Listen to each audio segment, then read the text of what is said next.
그런데 왜 황혼이혼을 하시려고 할까요? 하루를 살더라도 자유인으로 살고 싶다. 내가 이 사람 재산분할해서 채무만 가져가는 거 아닌가? 황혼이혼 재산분할의 핵심은 기여도입니다. 그렇게 될수록 5대5로 가는 경향이 많습니다. 아파트 재산분할 하려고 보고 있는데 이 아파트를 팔아버리면 어떻게 됩니까? 안녕하십니까. 문종탁TV의 문종탁 변호사입니다. 오늘은 황혼이혼에 대해서 말씀드리겠습니다. 인생의 대선배님들이신데 제가 좀 젊죠? 그래도 저 40대입니다. 그렇지만 지금 황혼이혼을 준비하신 어르신분들 같은 경우는 이혼이 처음이거나 많아도 한 2번이시겠죠?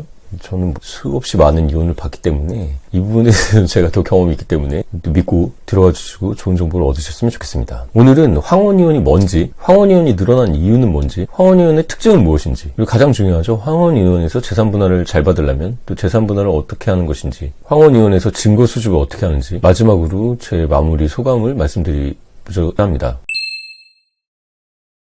황혼은 해가 지는 저녁 시간이죠. 밝은 낮이 지나고 하루를 마무리하는 시간입니다. 이렇게 얘기하니까 좀 너무 서글프신가요? 그래도 모든 일이 시작이 있으면 끝이 있듯이 인생을 비유하자면 인생을 마무리하는 단계죠.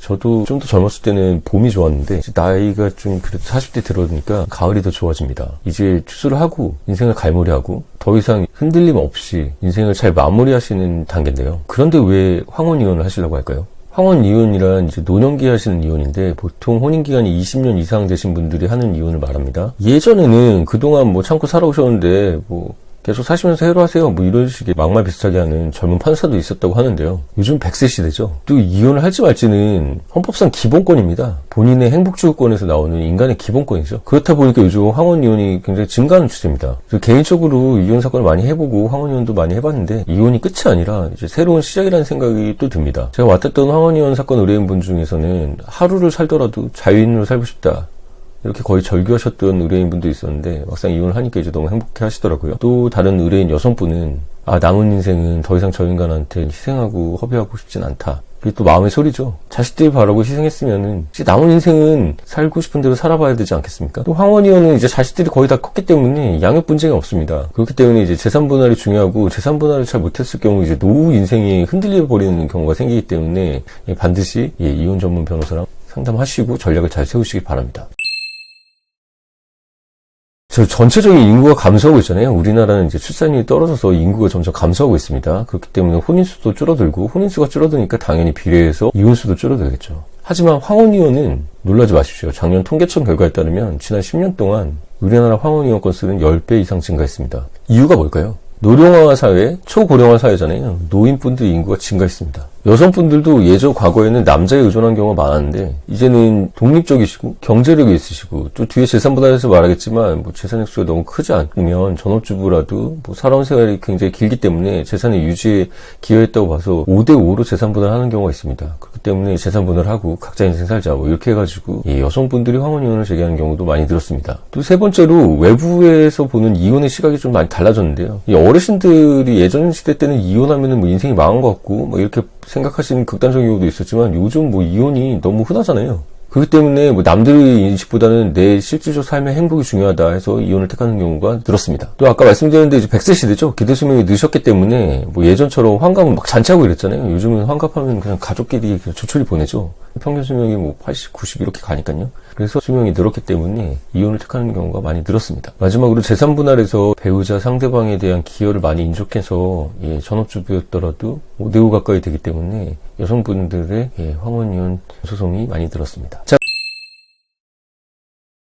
그럼 황혼이혼의 특징에 대해서 말씀드리겠습니다. 황혼이혼의 특징은 뭘까요? 앞에서도 언급드린 것처럼 황혼이혼은 자녀들이 이제 성인이 됐기 때문에 만 19세 넘었잖아요. 그렇기 때문에 자녀에 대한 양육비나 양육권에 대한 논쟁이 필요 없습니다. 대신에 이제 살아오면서 이제 쌓였던 것들이 굉장히 많기 때문에 굉장히 좀 감정적으로 되는 경험이 있고 또 재산분할이 가장 중요하기 때문에 솔직히 말하면 혼인기간이 짧은 부부들에 비해서는 혼인기간이 길수록 감정이 더 커지고 재산분할에서 굉장히 전투적이 됩니다. 때문에 황혼이혼의 특징은 양육자, 양육비 선정의 의미가 없고 대신 감정의 골이 깊고 재산분할이 향후 노후에 대해서 책임지는 거기 때문에 재산분할에 대한 갈등이 엄청 심하다는 것을 특징으로 기억해 두시기 바랍니다.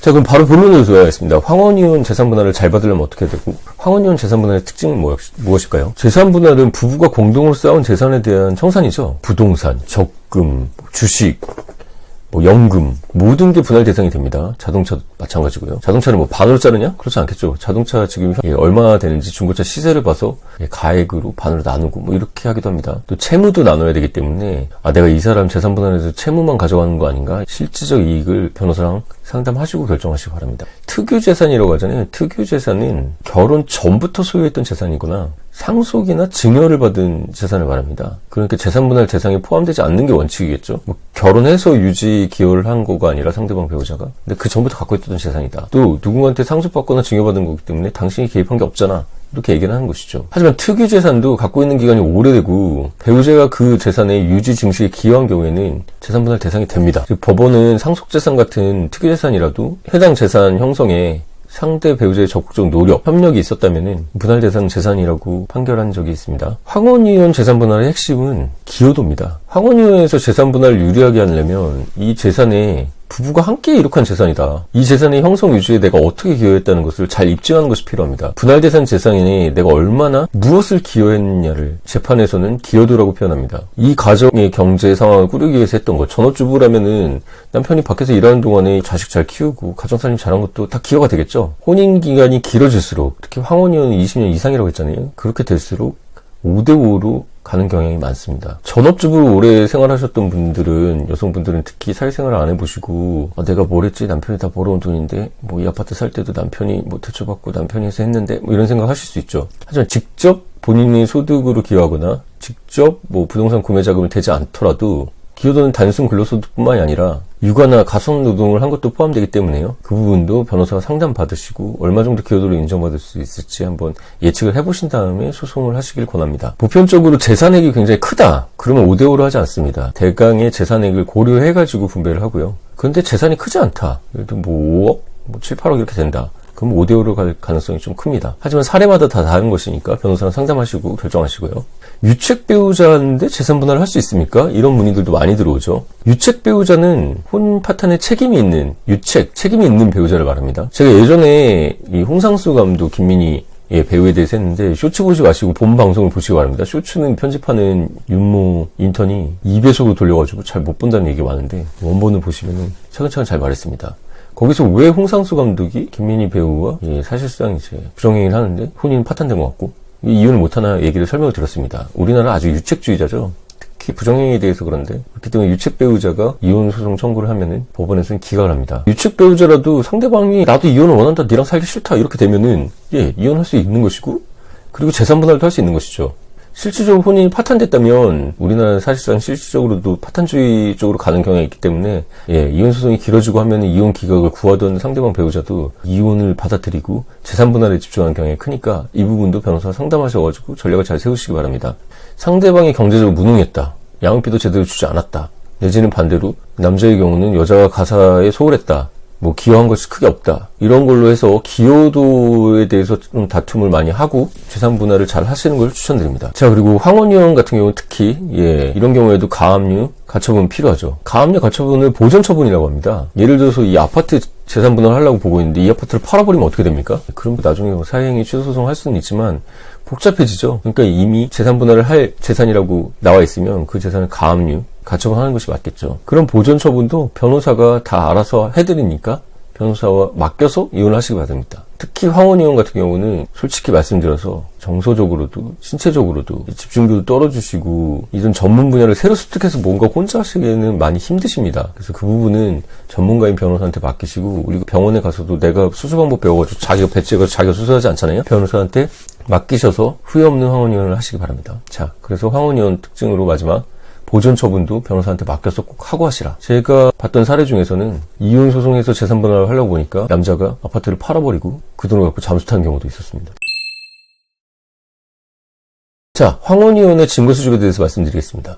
우리가 살면서 일일이 다 기록해두고 이 사람이 뭘 잘못했든 뭘 잘못했든 이렇게는 하진 않잖아요. 뭐 일기장이 있으면 좋겠지만 보통 요즘 일기를 안 쓰고 다 지나가버린 일이 돼버린 경우가 많습니다. 하지만 예전에 배우자가 폭행해서 상해진단서를 끊어놓은 게 있다면 굉장히 혼인 파탄 사유가 상대방에 있다 이런 걸 입증하는 되게 중요한 자료가 되겠죠. 또 배우자한테 폭언하고 이게 뭐 습관처럼 그렇게 하는데 인격적으로 무시하고 이런 발언들, 녹취나 뭐 카톡 메시지 이런 것들도 자료가 됩니다. 과거에 잘못했다고 뭐 바람핀 거에 대해서 용서하고 뭐 한다 해가지고 썼던 각서, 상해 진단서를 못 끊어도 당시 뭐 찍어놨던 상해로 입었던 사진들, 얼굴 사진 같은 건 맞아서 생긴 거니까 상해 사진이라고 주장할 수 있겠죠. 부정행위에 대한 것들, 이런 증거들도 다 필요합니다. 어떤 변호사님 같은 경우는 성인 자녀의 사실 확인서 같은 거를 받으라는 얘기도 하는데 저는 사실상 추천하진 않습니다. 자녀한테는 아버지고 또 자녀한테는 어머니가 될 텐데 자식들 전체의 가족이 붕괴될 가능성이 있습니다. 하지만 이 유책 배우자가 본인뿐만이 아니라 자녀한테도 뭐 학대들은 했다, 범죄들은 했다. 그렇다면 성인 자녀의 사실 확인서는 필요하고 중요할 수 있습니다. 이 부분도 변호사와 상담하셔서 결정하시기 바랍니다. 마지막으로 제 소감과 마무리를 하겠습니다. 서두에는 황혼이라고 말씀드렸지만 100세 시대죠. 여러분이 지금 뭐 60대, 70대라고 하면 미래에 또 의료기술도 더 발전하실 테니까요. 아직 사실 세월이 40년, 30년이 더 남아있을 수도 있습니다. 마지막 황혼에서 내가 사랑하는 사람하고 살아야지, 아니면 나 혼자 자유롭게 살아야지, 그거를 사회적 인식이나 시각 때문에 언제까지 참고 사실 겁니까? 자녀가 성인이 될 때까지 참으셨다면 이제 성인이 됐으니까 황혼이혼 하셔도 됩니다. 또 자녀가 혼인할 때까지 참아야 된다. 언제까지 뭐 자녀 인생으로 자신 인생을 다 희생하고 사실 겁니까? 황혼은 노년인 건 맞지만 그래서 더 소중한 시간입니다. 과거와 달리 이혼에 대한 인식도 많이 바뀌었습니다. 요즘 막 돌시 특집도 하고 이혼한 사람들이 방송에 나와가지고 다시 짝을 찾고 이러잖아요. 미국 같은 경우는 뭐 유명 배우들 뿐만이 아니라 일반인들도 이혼과 혼인을 반복하는 경우도 있고 뭐 그거에 대해서 당당합니다. 지금까지 자녀를 위해서 참고 살고 희생하셨다면 이제 남은 인생은 본인을 위해서 사시는 것도 추천드립니다. 황혼이혼은 그동안 계속 참다가 이제 마지막으로 각오하셔 본인 인생을 찾으시는 거기 때문에 이혼의 만족도가 굉장히 높은 편입니다. 물론 재산 분할 같은 것은 이혼 후에 본인이 앞으로 노후에 살아갈 자금이기 때문에 반드시 변호사에게 맡기시고 변호사와 상담하시고 진행을 하시길 바랍니다. 황혼이혼. 황혼이라는 말이 좀 쓸쓸해서 그렇던데 황혼이혼은 인생의 이모작일 수도 있습니다. 100세 시대고 요즘 60, 70대 분들 다 정정하시잖아요. 더 이상 내 삶을 희생이라는 프레임에 갇혀가지고 착취당하지 마시고 이혼하겠다 마음 먹으시면 제일 중요한 게 뭐라고 말씀드렸죠? 예, 그렇죠. 이제 애들 다 컸으니까 재산 분할이 가장 중요하고 재산 분할이 중요한 이유는 그 재산이 내 죽을 때까지 노후 자금이기 때문입니다. 자신의 일처럼 맡아서 싸워줄 수 있는 변호사 만나셔서 황혼이혼 성공적으로 마무리하시고 남은 인생 행복하게 잘 사시기를 진심으로 기원드립니다. 지금까지 문종탁TV의 문종탁 변호사였고 도움이 되셨다면 구독, 알람, 좋아요 해주시고 주변에도 많이 전파해 주시기 바랍니다. 감사합니다.